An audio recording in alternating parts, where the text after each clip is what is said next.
Hello everyone. Welcome back to the channel. Today we will learn a very important topic in underground power cables, cable sheath bonding. If you are preparing for interviews, exams, or working in power systems, this topic is very useful. So let's start from the basics.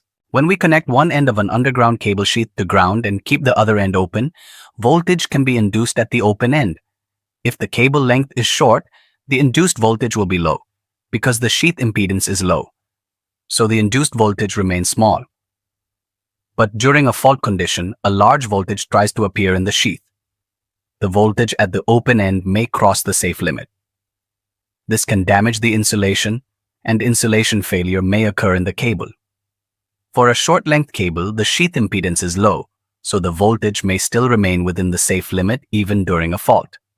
But for a long cable, the voltage may go beyond the safe limit.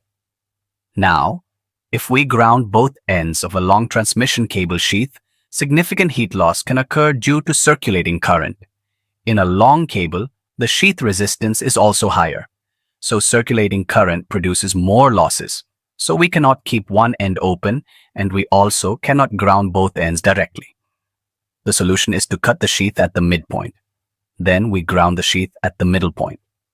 This divides the cable sheath into two parts.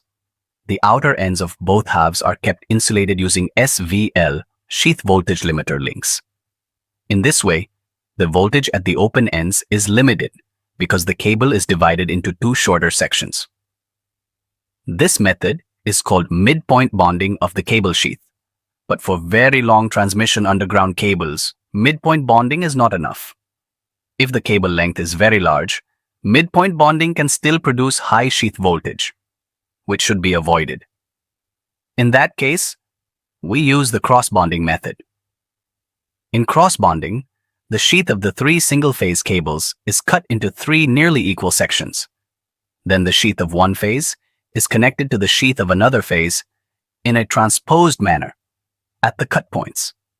These joints are then connected to earth through SVLs, so they remain isolated from earth in normal condition.